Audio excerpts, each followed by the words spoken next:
Any questions, Raynor? Nope. Happy to dive in. And before we wait, sorry, Kelly. Before we start, do you emphasize the OR? Because I think we end up saying a little bit more Raynor instead of Raynor is Yeah, it's dependent on where you're from in Maine, but Rayna or Rayner, both work. Yeah. Okay, all right.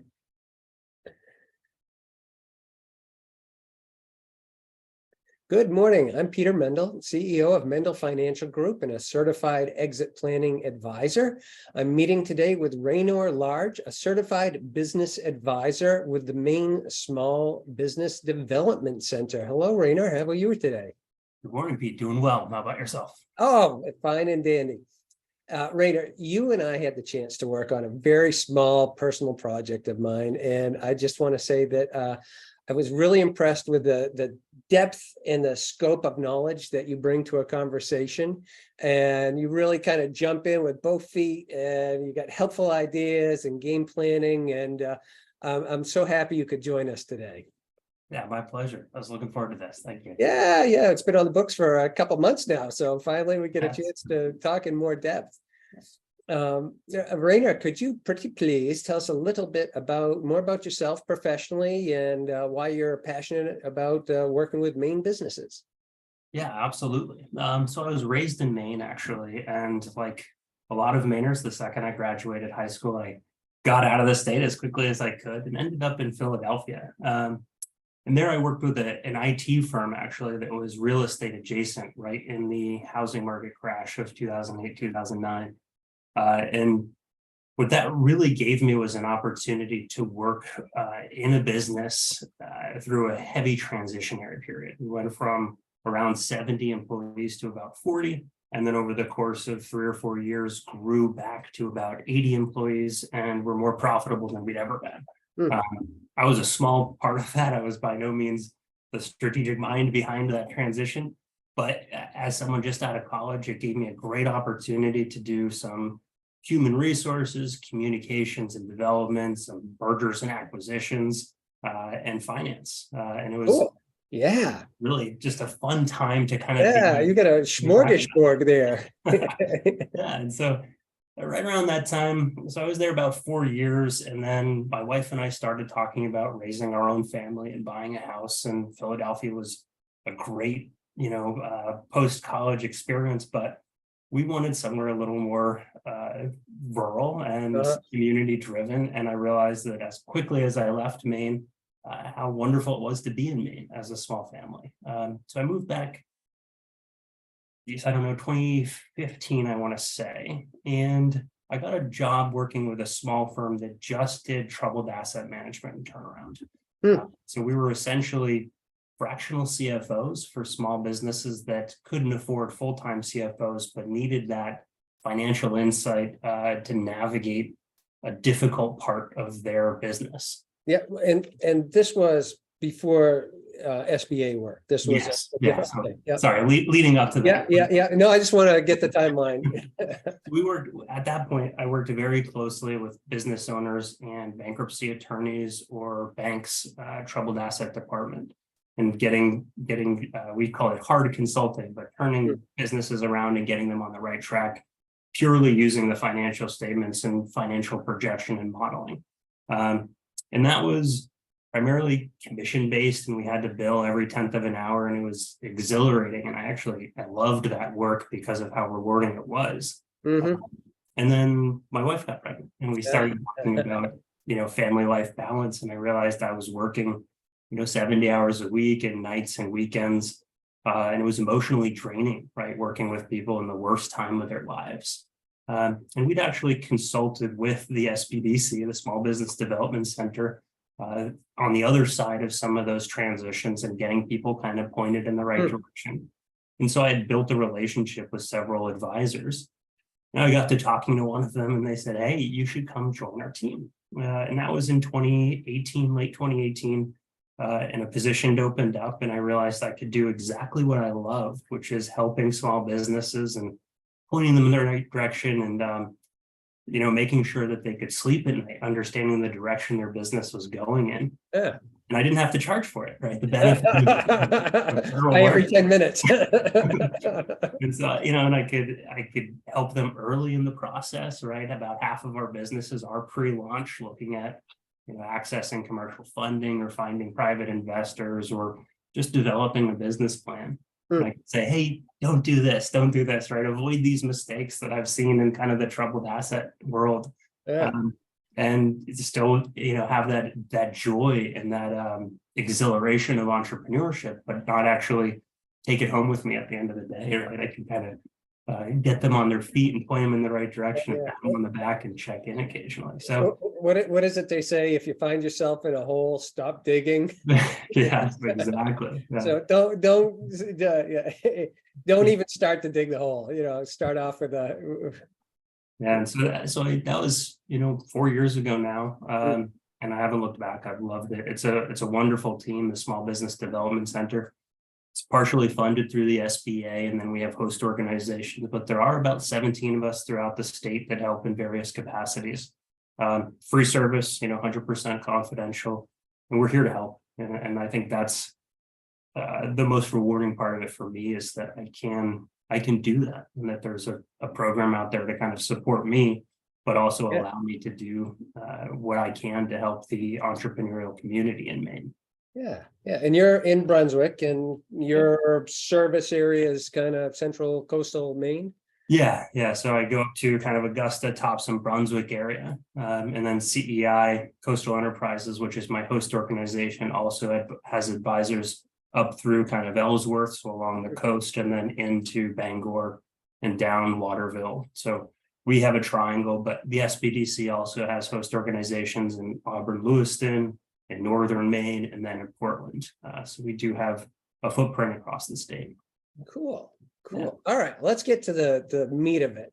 In one of our earlier conversations, you said, and I'm looking at my notes here, most of our work is educating small business owners to better understand how a targeted buyer impacts the valuation and the strategic planning around that transition.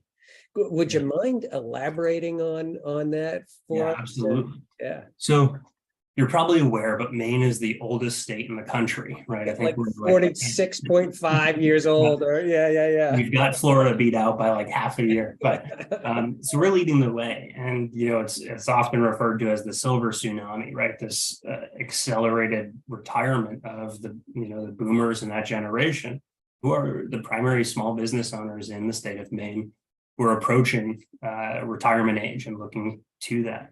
And through COVID, we actually saw an acceleration of that process. As you'd imagine, it's an emotionally, mentally, and financially draining couple of years. And so I think a lot of that, the people who were considering retirement are now accelerating that process and looking for a specific deadline. So one of the service provisions that we've had and identified as the Small Business Development Center has been in kind of helping people through that process. We're not brokers, we're not attorneys, but we try to know enough to be able to support the small business community. And just, to kind of delineate a little bit. So when I say small business, most of our clients are fewer than 5 employees, kind of that 1 to 10 employee range.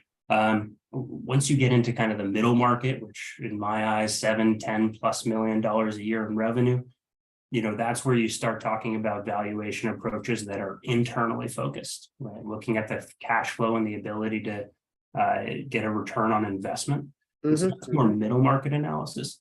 But the majority of our clients are really the operational owners, right? They wear 2, 3, 7 hats. They do a little bit of everything. They're right there working alongside their employees if they have any. And so that demographic doesn't have a huge amount of money to invest in, a true valuation or a broker. And so we're just trying to kind of coach through that process and talk about what it takes to understand value, right? And so when we see a client come to us with that, a lot of them have an idea in mind of what they think the value is. Right. It could be, I've had the 2 heart attacks and a divorce, right? That's what I've invested in it. So that's the value that I put on it. or, I have this much in capital that I've put in over the years, I want that back out. And to turn that a little bit and say, okay, yes, that's the value that you see, but to have a buyer, you have to understand the buyer's perspective, right? What can the buyer, what value does the buyer see, and how do you communicate that and show that? And what can the buyer afford, right? And so through that process, there's really, for that small business, that kind of main street business, not middle market, there's two primary buyers that we identify. One is a synergistic buyer, right? So a competitor or a vendor or a customer, someone who's looking at the top line. Because that's someone who wants to know, okay, I have a business already and I want to plug your business into mine. And what I want to buy in that case is your footprint, right? Your customer list. Right. You see that in like an oil company, maybe, or is that a little bit bigger, that's a little bigger, but like an accountant would be a good example, or a bookkeeping practice or a law firm, right? Or consolidation. Yeah, consolidation, where they're saying, okay, you have your list of expenses, but I already have insurance in place. I've got my legal and professional. I have, rent, and I'm going to put it under one roof. So I don't need to see your full expenses. I'm just curious, how strong is your customer list, right? What can I do with that?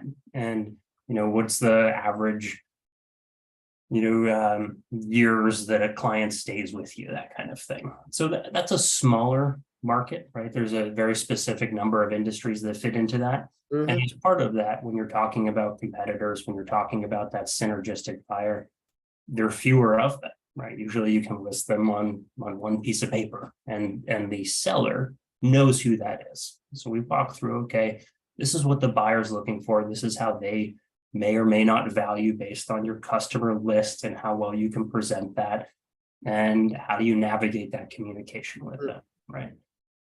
Probably how do you help establish, the depth of a relationship or the command of a geographic location? It depends on the industry. And longevity is part of it. How long the customers stay with you, how many customers are contractual versus just kind of repeat offenders. Sales per customer, right? If they have all of their 80% of their sales in one customer, okay, it's just about that customer, right? How do you transition that customer to a buyer and convert that value over? So sometimes it's, a seller note where it's commission based for a percentage of time, dependent on how well and how consistent those customers move from one to the other. So that's kind of the fun part, is like being creative and saying, okay, this is the value you see in that. This is the value the buyer might see in that. How do you structure it in a way that the risk is kind of shared between both parties, or reduced to the buyer? Because the buyer's not going to pay out of pocket for something that may or may not happen, right?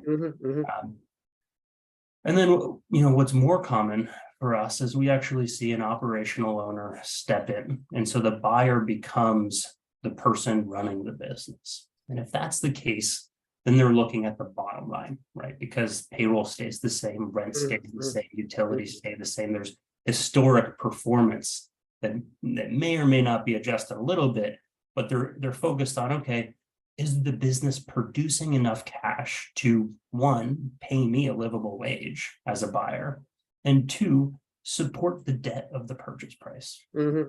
Any business is worth $1 million if the seller is willing to hold a note and willing to wait 50 years for it, right? Because sometimes the cash flow just isn't there.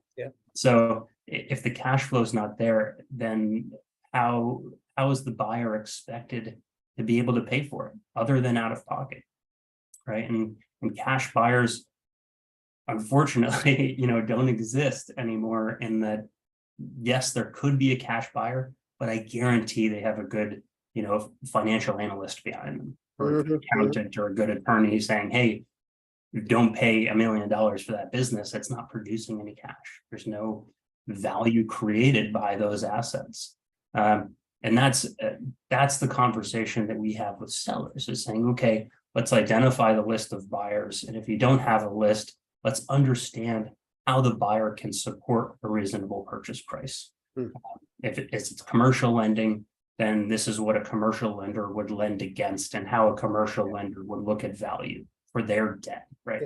If And it's, sorry, go ahead. yeah, I'm just asking for, our current environment has changed so much over the last year with liquidity being tighter than what it was a year ago when interest rates going up. Do you see that affecting valuations significantly? Yeah, so we're seeing the values come down, right? Because some of that cash flow is now being allocated more and more to interest. Mhm, They're mhm. borrowing at 7, 8, 9% interest to pay for this business.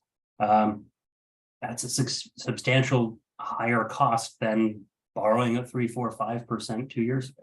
Right? So when we work with them to put together that financial pro forma to say, okay, this is what you can reasonably demonstrate as historic cash flow and explain legally, right? How much debt could that support at a 5-year term, a 7-year term at the interest rates that we're seeing? Are we making the appropriate adjustments to account for a reasonable buyer salary? And then, there are other opportunities, and I kind of spoke about the creativity involved, but that's, the first step is saying, okay, here's what a bank would lend to. And if not the bank, then the seller, right? And what is the seller basing their value off of? And how are they willing to mitigate some of that risk, whether it's a percentage of future sales or remain involved with kind of a contractor agreement or, as an employee, as part of the team to ease in that transition. And where, but essentially the business has to be able to pay for itself, right? A buyer is not going to overpay and then over leverage the company because that's just setting themselves up for failure. Yeah. And Do you see many buyers holding the note on that or is that? sellers? Yeah. So sellers, Yeah. I'm seeing more and more sellers hold notes for those small businesses. Maybe not for the whole portion, but the uncollateralized goodwill portion, absolutely. And to be fair, most of our buyers are internal. So by the time a client reaches us, they've already kind of identified a buyer, whether it's All right. family, yeah, friends, an employee, a key employee is very common. And that's good, right? Because again, we're not brokers, we're not taking something to market, we're not trying to show here's a market value. We're just saying, okay, you've already identified the buyer. What's a reasonable purchase price for this transition? What can the business afford to pay for So this? you're kind of mediating the conversation with them and then we send them to an education attorney, and help right? set expectations and yeah. It's for us, it's purely the financial model, right? We just say, okay, here's what's reasonable and makes sense.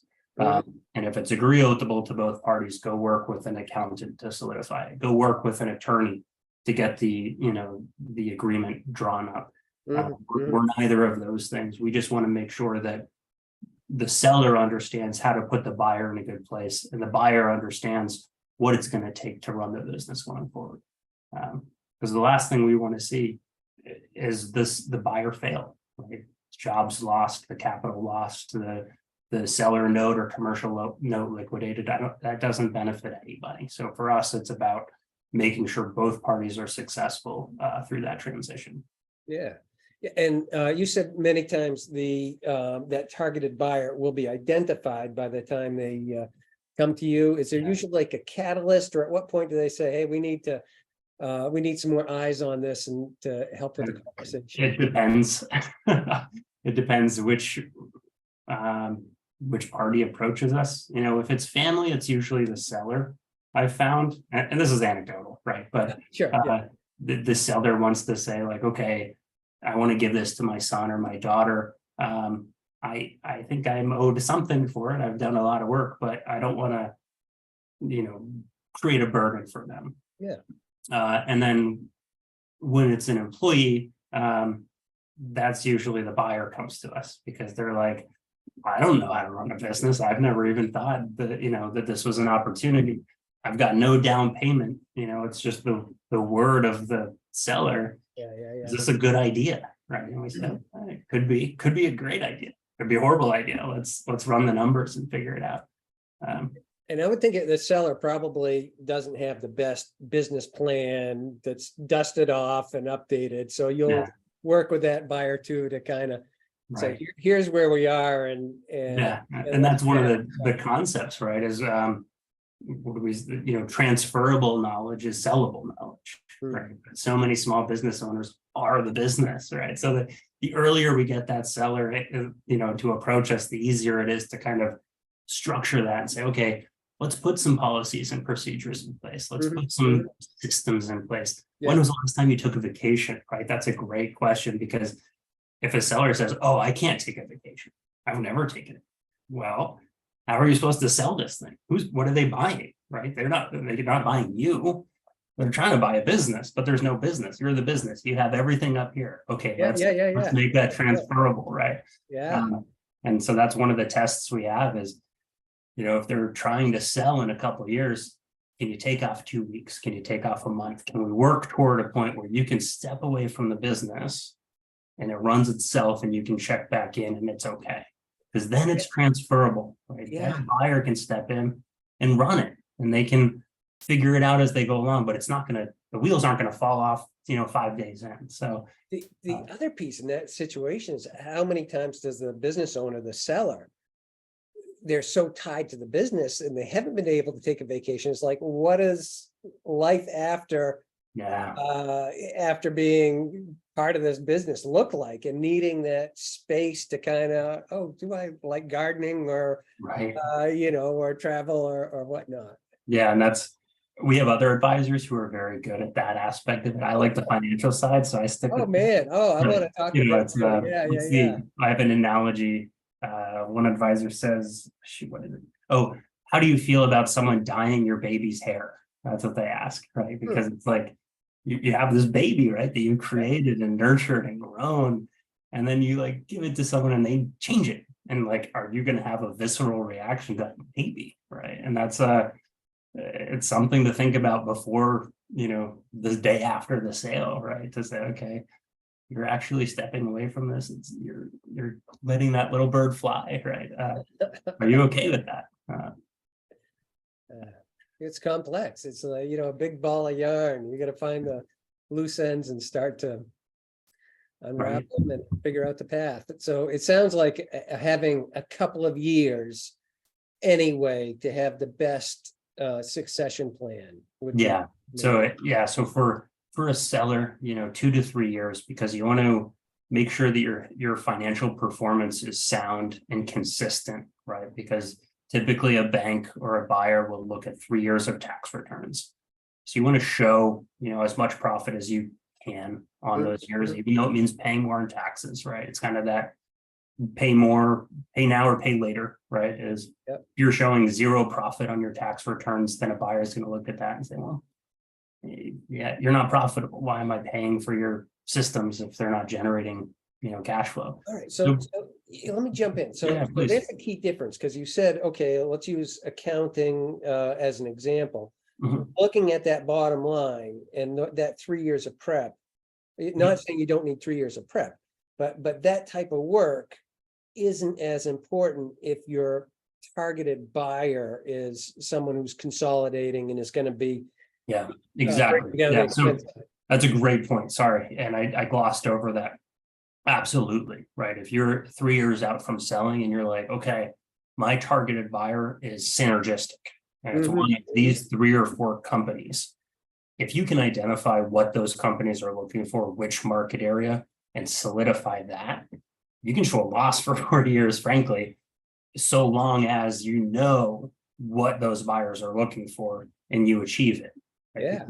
Your goal then is to say, okay, I have a lock on this demographic that they want, or I've established this product to this, IT is a great example of this. This happens in IT all the time, right? They scale and lock in a demographic and create a customer list, and then sell that customer list to a synergistic buyer who plugs it into their product and grows, right? So we don't deal a lot with IT in Main Street, Maine, but that's the goal there. And you can do that absolutely with a small synergistic business.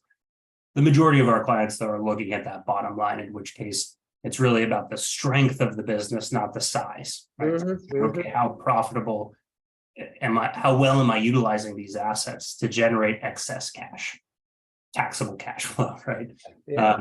And there's plenty of great tax mitigation strategies out there to reduce your tax burden, but they have to be legal and they have to be provable, right? To have those add backs be appropriate and to tell a buyer, yeah, I haven't paid that much in taxes, but it's this, this, and this. Yep. And here are the receipts.